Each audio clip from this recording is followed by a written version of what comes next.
Ada juga penyidik, jaksa, penuntut umum itu yang pure bicara hukum. Tapi apa? Ketika ada tekanan di atas, selesai. Oh, ada tekanan di atas. Iya, selesai. Banyak lawyer yang cerdas, Mhm. yang pintar, tapi tidak cukup. Karena yang dipercaya oleh masyarakat adalah lawyer yang punya relasi politik. Artinya termasuk hal mempercepat kasus itu adalah relasi politik.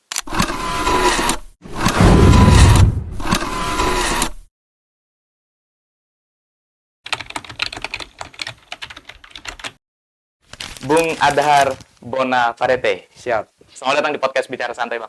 Makasih sudah mengundang saya, Bung Yusuf. Oh, Masya Allah. Ini makin kelihatan brewoknya ini. Wah, Tanda-tanda kesejahteraan. mungkin ada kesejukan di sini kan? Oh iya. Saya kira tanda kesejahteraan. Biasanya orang kalau agak lebih buncit itu sejahtera kan? Saya kan masih kurus ini. Tapi brewoknya masih panjang. Oke lah kalau begitu. Siap. Bung Adhar sekarang masih profesi sebagai advokat, Masih sebagai lawyer lawyer di di Sambo Law Firm sekarang, kantor yang kita dirikan bersama tim. Ada rekan sekerja saya yang di sini hadir, Pak Faris, Safran, Arif, dan kawan-kawan di Lombok juga. Jadi Sambo dia, Sambo Law Firm. Sambo Law Firm. Sambo Law Firm ini Sasak Mbojo.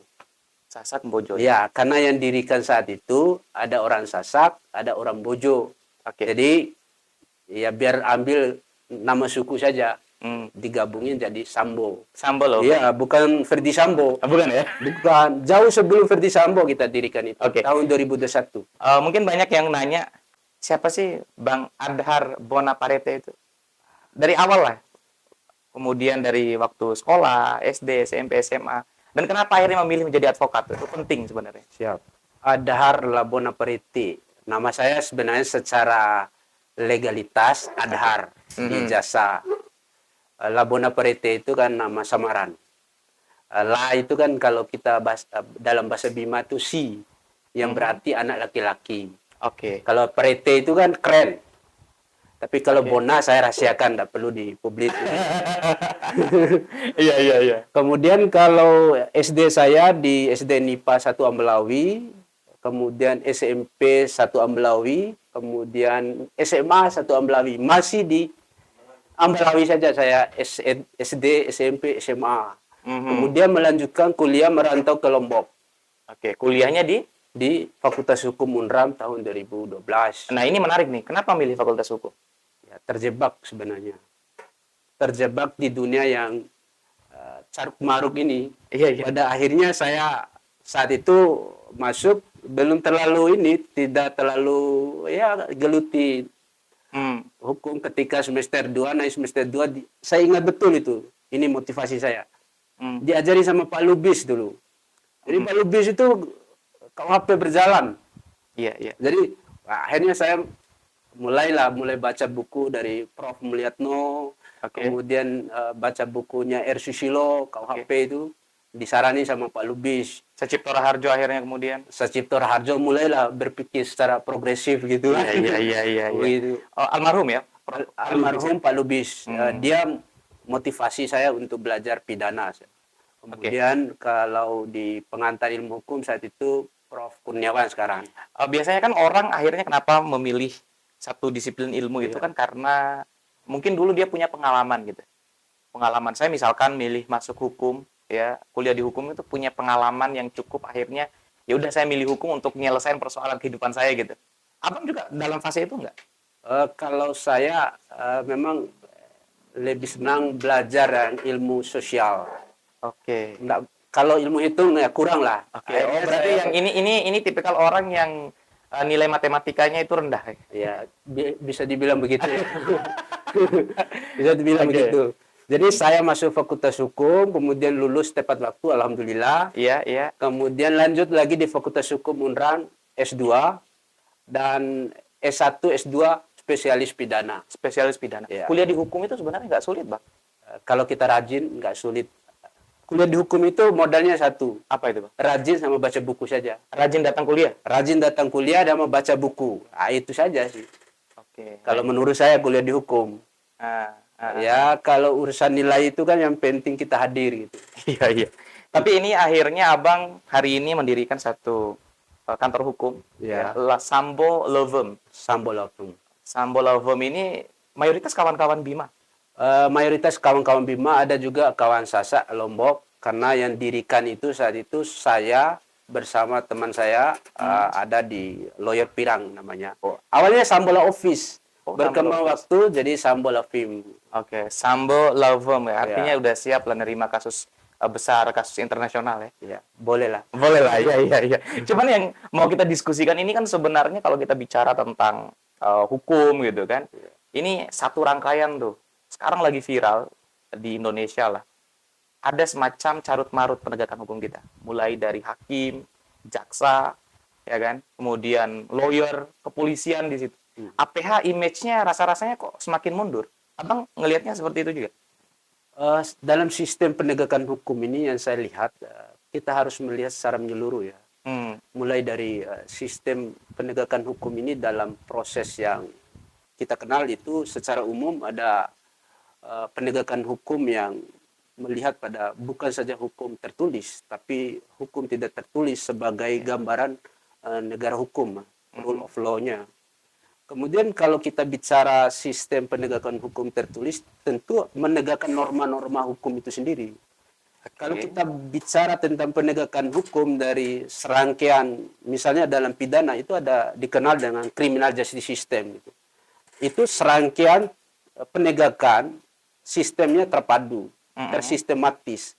Ada check and balance, saling mengawasi dia. Polisi diawasi oleh jaksa, jaksa diawasi oleh pengadilan. Begitupun lawyer terdakwa. Jadi kalau kita bicara apakah penegakan hukum kita mundur, kita harus melihat dalam, kalau teorinya Loren Friedman dalam sistem hukum itu kan ada tiga. Semua orang hukum tahu itu. Misalnya ada substansi hukum, struktur hukum, sama kultur. Substansi ini kan bicara tentang normanya, baik norma secara undang-undang ataupun implementasinya, peraturan pelaksananya. Ini kan harus sinkron ya, agar tidak terjadi multitafsir dan dalam penerapan juga tidak disharmonis. Iya. Cuman kan dalam praktek ya, kita lihat beberapa peristiwa sih yang juga itu menurut saya lumayan menggores citra APH, aparat penegak hukum. Tadi itu mulai dari hakim sampai kepolisian. Banyak hakim-hakim kita, penegak hukum kita ya dalam tanda petik itu terjaring kasus-kasus. Apalagi kalau saya track kantor hukumnya Abang memang concern di isu-isu korupsi itu. Nah, banyak APH kita itu terjerat kasus-kasus seperti itu. Kemarin misalkan Hakim Agung, ya kan, ada gratifikasi. Kemudian ada Hakim Konstitusi itu dulu, ya kan, Akil Muhtar. Terus yang terbaru juga ada orang dari Mahkamah Agung. Itu main proyek. Itu semacam sebuah hal yang menurut saya adalah anomali dari law in book dan law in action. Nah, ini nih. Jadi kan pemahaman kita tentang penegakan hukum ini sebenarnya tidak saja berbicara pemahaman kita dalam operasional penegakan hukum yang dilakukan oleh aparat penegak hukum yang kita lihatlah, misalnya polisi, jaksa, hakim, lawyer. Bukan saja keempat elemen ini, tapi partisipasi masyarakat itu penting. Kenapa penegakan hukum ini menjadi carut marut di prosesnya? Saya melihat dalam bukunya misalnya Ahmad Ali di grand teorinya itu bicara tentang kultur penegak hukum ini ada dibagi dua, kultur yang eksternal dan internal. Yang eksternal ini bicara tentang kultur penegakan kultur dari masyarakat itu sendiri, yaitu kesadaran. Sedangkan internal itu bicara kultur penegak hukum. Penegakan hukum, penegak hukumnya ini polisi, jaksa, hakim, pengacara.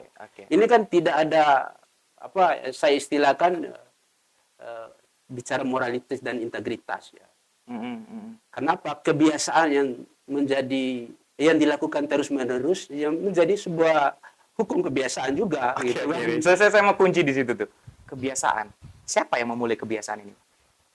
Kalau kita bicara memulai ya, tentu kita bicara terhadap diri sendiri ya. Kalau Oke. kita berlaku jujur atau jujur, kalau istilahnya Pramodyan atau Tur ya, dalam Iya, bumi iya. manusia itu kan keadilan itu harus mulai dalam pikiran, apalagi dengan tindakan. Oke. Sebenarnya kalau kita bicara kesadaran hukum, yang mulai itu adalah bukan saja APH, tapi masyarakat itu sendiri. Saya juga sebagai lawyer pasti berpikir apa? Saya harus, karena sistem ya, karena Oke, oke. sistem kita ini kan memaksa kita untuk melakukan tindakan itu gitu. Misalnya salah satu contoh, kita lapor polisi supaya cepat proses, ya daripada nunggu lama ya kasihlah yang Pelicin. untuk percepat gitu, untuk percepat. Itu lawyer yang menginisiasi. Ya kadang juga karena dipaksa dengan keadaan, keadaan yang memaksakan kita untuk melakukan itu. Itulah seperti Prof Yusril ya bilang di apa ILC itu, kita ini kan dipaksa oleh sistem yang buruk. Oke. Akhirnya apa? Person atau individual melakukan hal yang serupa. Tapi kalau sistem itu kita terus biarkan, tidak ada orang yang berusaha untuk memperjuangkan itu. Anggap itu adalah seorang Adhar Bonaparete misalkan. Yang harusnya ketika sistem cara mainnya ini kebiasaan dari penegakan hukum itu harus ada pelicin. Ya harusnya misalkan ya kita yang nolak lah gitu. Kalau Itu kita, sulit justru, Bang. kalau kita pure penegakan hukum, ini saya kutip dari pendapatnya Prof Mahfud MD ya. Iya, iya. Banyak lawyer yang cerdas, Mhm. yang pintar, tapi tidak cukup. Karena yang dipercaya oleh masyarakat adalah lawyer yang punya relasi politik. Kata Mahfud MD itu bukan kata saya. Artinya termasuk hal mempercepat kasus itu adalah relasi politik. Relasi politik. Kita jujur dalam penegakan hukum di Republik ini. Lawyer yang laku bukan lawyer yang cerdas saja, tapi lawyer yang punya relasi politik, Oke, oke. punya kenalan banyak. Sekarang ada trennya itu. Ditambah lawyer yang viral. Nah, itu tuh saya mau bilang itu. Trennya itu adalah lawyer itu harus viral. Harus Gitu. viral. Karena ketika viral dianggap dia punya kapasitas, padahal belum tentu juga ya. Kan biasanya kan no viral no justice Iya, ya. iya, iya. Lawyer harus viral baru dapat akses keadilan tadi. Kan keadilan ini kan harus diraih ya. Ya kita harus merumuskan baik dalam pikiran maupun dalam tindakan. Oke, saya mau kembali di diskusi kita di awal Iya. tadi itu. Yang menginisiasi kebiasaan ini berpotensi diinisiasi oleh lawyer atau kepolisian, kejaksaan atau hakim, Bang. Dalam posisi ini atau justru mungkin klien, desakan klien. Iya, kalau kita bicara teori kondisi sine qua non dari Von Bury ya, ini saya pinjam dari teori pidana ini. Sebab timbulnya akibat itu, siapa yang punya kasus? Klien justru. Klien itu kan masyarakat. Yes, yes. Oke, oke. Masyarakat hadir, baik langsung di kepolisian atau melalui lawyer, tentu dia ingin satu, keadilan. Dengan keadilan ini dia harus mencari cara supaya mempercepat. Ngapain dia hubungi pengacara? Kalau dia bisa sendiri. Pengacara membenarkan cara itu. Dengan desakan klien dan lain sebagainya, menghilangkan semacam nilai integritas dalam tanda petik gitu. Pengacara itu kan harus sebenarnya harus jujur ya, berintegritas, baru hati nurani. Makanya pengacara itu saya tekankan bahwa pengacara itu bukan membela terdakwa yang bersalah, tapi membela kepentingan atau hak-hak hukum dari terdakwa atau tersangka. Hak hukum apa? Ketika misalnya kita sebagai pelapor, bagaimana klien itu dapat akses keadilan itu. Oke. Dapat akses keadilan ini supaya apa? Terpenuhi haknya. Saya mau teruskan tuh. Dari masyarakat, klien. Kemudian kan masuk ke kepolisian tuh. Kalau kasusnya pidana. Anggap ini kasus korupsi gitu. Ya. Dari masyarakat, kemudian milih pengacara. Pengacaranya buka akses ke kepolisian. Ya. Ada main di situ. Kemudian pengacaranya ke jaksa. Main juga di situ. Pengacaranya pergi ke hakim.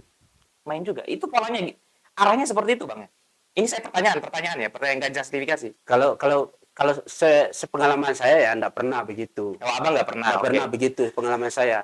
Cuman kan koordinasi tetap. koordinasi tetap.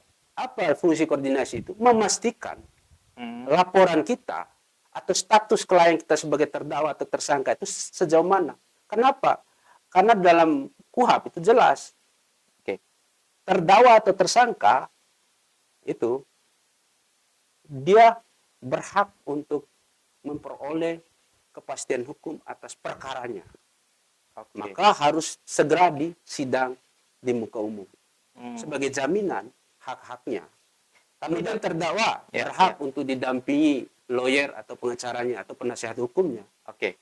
Salah satu clue dari persoalan penegakan hukum kita itu adalah banyaknya APH kita, penegak hukum kita yang terjerat kasus gratifikasi, ya suap dan lain sebagainya. Itu salah satu clue-nya.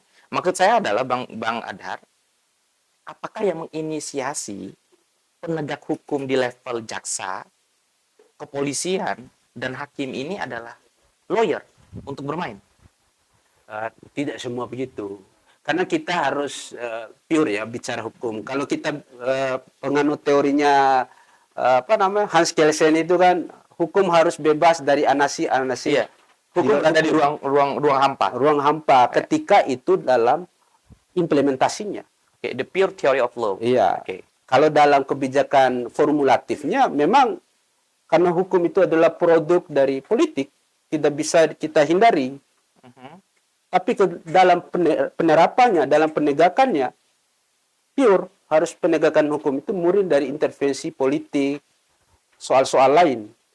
Yang inisiasinya sebenarnya sistem.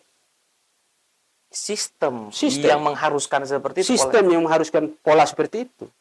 Kenapa saya katakan begitu? Kita dipaksa dengan keadaan. Oke. Dipaksa dengan keadaan. Contoh, keadaan yang seperti apa, Bang? Biar agak konkret gitu ya. Kita ngelihat persoalan. Kita bahasanya ini bongkar-bongkaran proses penegakan hukum kita melalui Adhar Labona Parete gitu kira-kira. Nah, sistem seperti apa yang mengharuskan APH ini untuk bermain, Bang? Kalau saya sih melihat begini, oknum dari APH ya. Kalau kita bicara dengan lembaga, kan lembaga ini kan dibentuk untuk secara integriti, morality, dan dibangun dengan SDM yang mumpuni ya. Integrity, morality, capacity. Capacities itu kan. Maksud saya begini, ada oknum-oknum yang main di dalamnya. Oknum-oknum ini terjebak dengan sistem itu sendiri. Kenapa saya bilang begitu? Karena jabatan dari, mohon maaf ya, jabatan dari pimpinan-pimpinan ini kan jabatan politik. Cara untuk menjabat jabatan itu ya dengan pelicin. Oke. Sehingga perintah, kenapa? Ada juga penyidik, jaksa, penuntut umum itu yang pure bicara hukum. Tapi apa? Ketika ada tekanan di atas, selesai. Oh, ada tekanan di atas. Iya, selesai. Oke. Mau dia pure bicara hukum, mau pure bicara penegakan hukum, sesuai rule of law. Tapi ketika ada tekanan, mau bicara apa?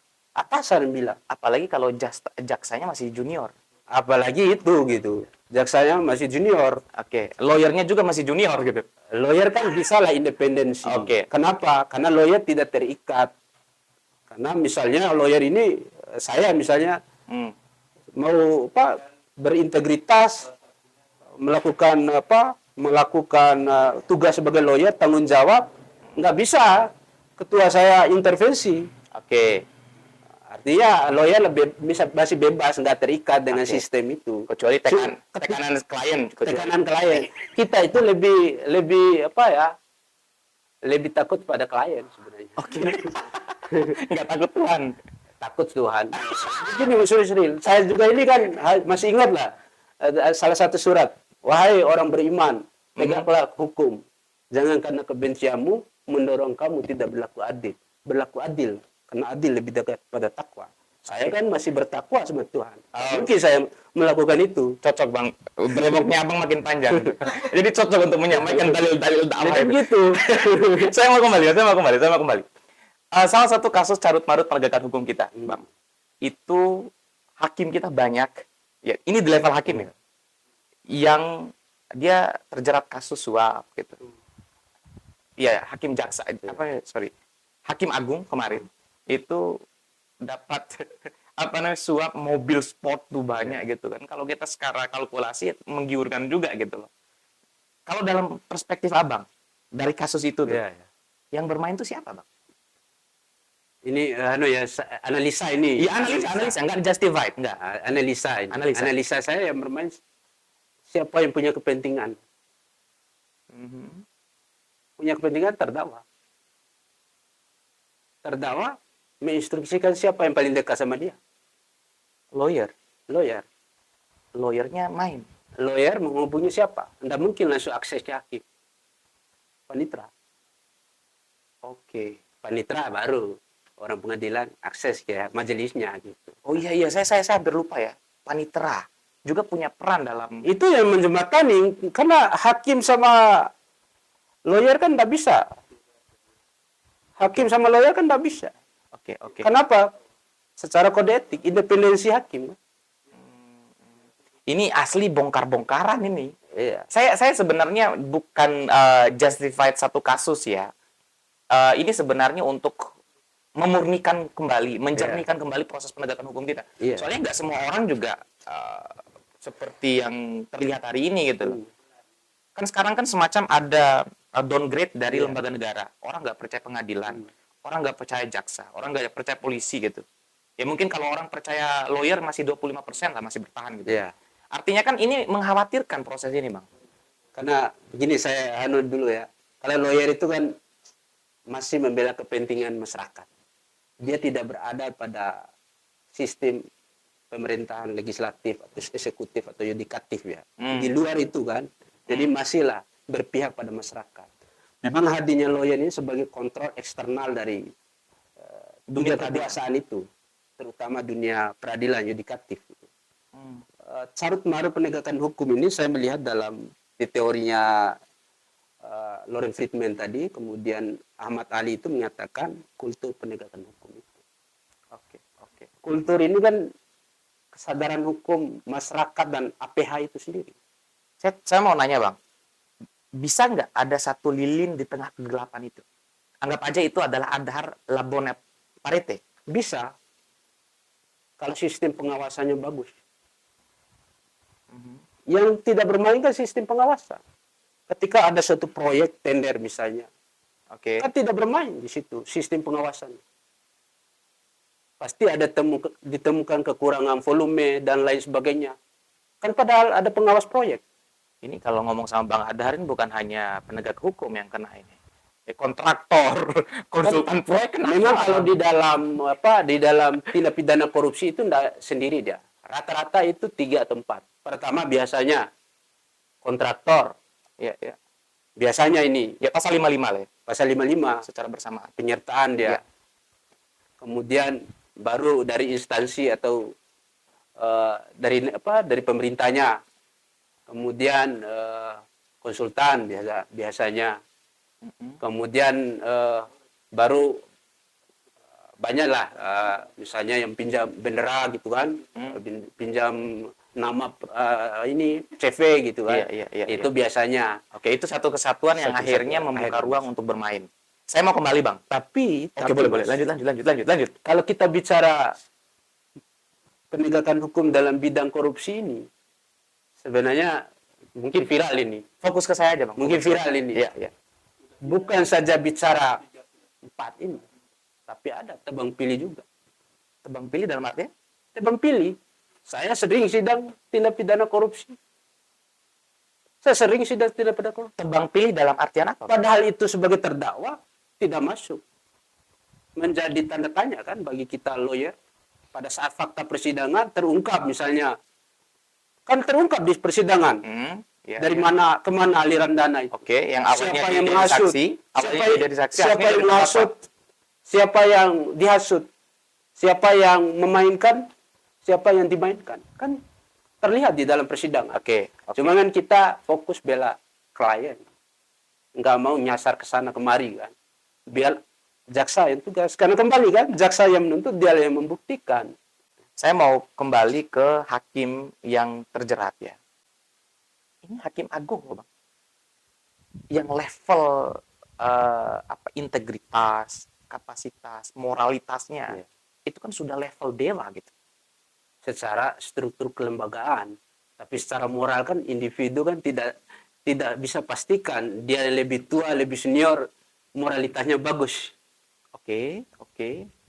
Kadang kalau kita tangani perkara itu, kadang hakim yang junior yang lebih moralitas, integritas yang bagus. Kenapa? Belum terintervensi dengan hal-hal buruk lah. Masih jernih, Masih jernih kan? Kan Oke. baru fresh, lulus hakim, baru fresh dapat ilmu bangku kuliah, kemudian jadi hakim, belum terintervensi dengan persoalan begitu. Maksud saya gini Bang. Cuma secara kemampuan pengalaman ya levelnya senior yang lebih mantap dan hebat. Iya. Makanya pengadilan kelas A itu kan ditempatkan hakim-hakim yang senior, yang Iya. pengalaman, itu Iya. kayak pengadilan negeri Mataraman senior-senior dia. Iya. Mainnya juga senior lah gitu Iya. kira-kira. Nggak Nah, tahu. mainnya juga di level senior lah gitu kan. Saya mau ini Bang, agak spesifik gitu kan. Kan orang bukan orang ya, hakim yang dipromosikan sampai ke level hakim agung itu Bang.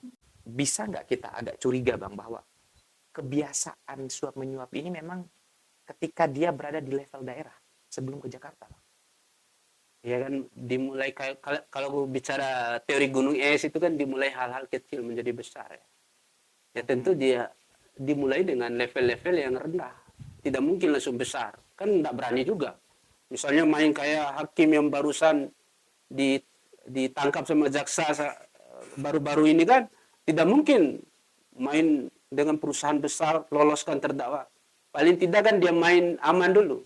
Meringankan, kemudian naik membebaskan, kemudian kasus yang kecil, kemudian baru kasus yang disorot sama publik seperti yang viral itu. Tidak mungkin dia langsung yang besar, kan ragu juga. Karena manusia ini kan kadang kadang kebiasaan yang terus menerus menjadi hukum lah. Hukum kebiasaan.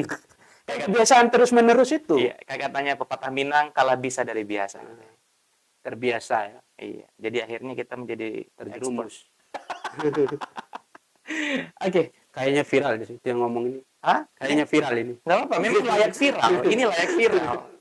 Abang itu sudah layak viral gitu. Iya. Cuman kan yang menahan abang untuk viral itu kan abang nggak mau muncul di depan, selalu di balik layar terus kan.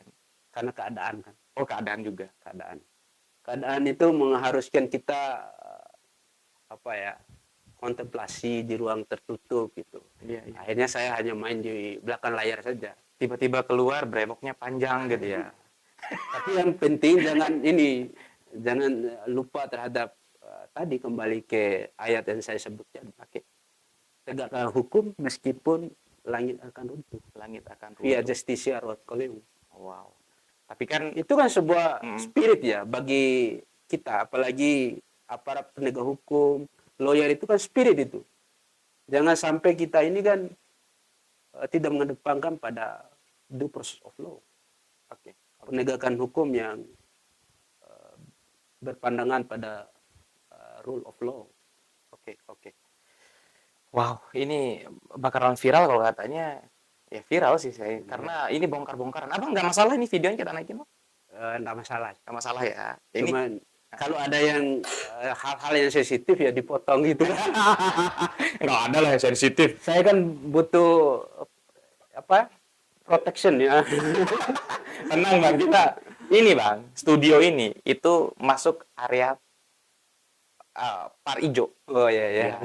Jadi aman apa-apa nih Bang. Ini kan 2025 ini kan partai ijo Bang. Iya. Oke Bang, buat